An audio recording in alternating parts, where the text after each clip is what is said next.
vrasja e tij na identifikoi familjen Haradinaj si prisës së udhëheqës të QK-s, po fuli për Deçan me qenë se sikur që thash Glloxhani llogaritet si bastioni i lëvizjes. Të janë nisë për Ismail Haradinajt edhe kënej. Mi për vrasja e Leoni në kufi, praktikisht e indikoi familjen Haradinaj si pjesëtar të QK-s. Dhe duhet thëmë, po foli një vit përpara, me 6 maj 97, dhe me qenë se na jem shumë afër dhe që shka jem kënë të lidhur në kuptimin e afërsisë se Leoni ka qenë gjenerat, ne kem kryer shkollën bashkë, Ramushi Mash. Dhe vrasja e tij na identifikoi familjen Haradinaj si prisës së udhëheqës të QK-s, po fuli për Deçan me qenë se thash shumë më herët veç kishin kryer aksione në stacionin policor edhe në fshatin Njerëznis. Dhe nota 7 duhet ta cekë se këtu fillimisht u hap lajmi që forcat serbe ose shteti shqiptar me shtetin jugosllav pi respektojnë atë marrëveshjen e kufijeve që nuk është më rëndësi individi, po domethënë duhet më kthy. Dhe praktikisht na përgatitëm që do të kthehet Leoni për të varrosur, mirë po siç dihet atje nuk lejun far banorëve të Shqipërisë dhe është varros në Vllanë në Shqipëri, dhe kështu që familja Haradinaj me kryetar Ramushin, Shkelzenin, Dautin, kishin pjesë e identifikimit të QK-s dhe normal respekti ishte shumë ta them ndërsjellë, edhe profesorat që e jepshin mësim për shembull Dautit dhe këtyne e kanë pas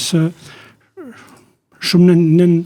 në vëzhgim informim, me qenë se ta kem qartë se në këtë kohë ende stacioni policor Njerëznis ishte, domethënë forcat serbe ishin të vendosur në fshatin tam, në fshatin Njerëznis, dhe shkolla prej stacionit policor jo më larg se 500-600 metra vija ajrore. Pra, ka qenë një kujdes shumë i madh i familjes Haradinaj. Ngjarja po folin ngjarja 24 marsit dhe praktikisht të pritke se forcat serbe në stacionin policor Njerëznis, po foli edhe për veti, u ditë si mas vrasjes familjes Qashari, u mobilizu jo veç Glloxhani, Njerëznis, por këtë çdo i ri e pa që në mënyrë ta gjun rrugën e mbrojtjes sidomos natën. Pra, me armë pa armë, u organizu një vetë mbrojtje, ta që më thënë thjesht, jo kunaj nëse tesh me forcat serbe, për spakti t'informohet, lagja dhe që dhe mos ndodhë më masakra në familjet varsisht kohës sulmore. 24 marsi më ka gjetë në shtëpi, diko forcat serbe masosht 10-11, ka nisë luftimet, ka qenë ditë e vështirë, jo veç për familjen Haradinaj e për Glloxhan, por përgjithësi për krejt zonë, për arsye se forcat e mëdha e rrethun edhe thuaj edhe Njerëznishin, unë im dal si i ri me shumë çka po ndodh dhe ç'të veprojmë, këtë duhet ta cekë se në këtë kohë me traktor, kom pa me syrë, Rasim Selmoni, disa polici kanë pru dhe kanë qenë stacion policor Njerëznis, dhe helikopteri ka qenë vazhdimsi, kanë thonë që duhet më largu, më thonë për arsye se nuk mundin me ditë kush janë të armatosur, dhe kjo ngjarje ka qenë si popullsia ose banorët e fshatit Glloxhan u largun një pjesë edhe tratishit edhe të Njerëznisht, po foli gjënia femnore. Të nesër me qenë se unë thash me mosbërishin kishte raport dhe ishi kryetari drejtor një, herë në mëngjes ne më shkuam i pa se çka ka ndodhur.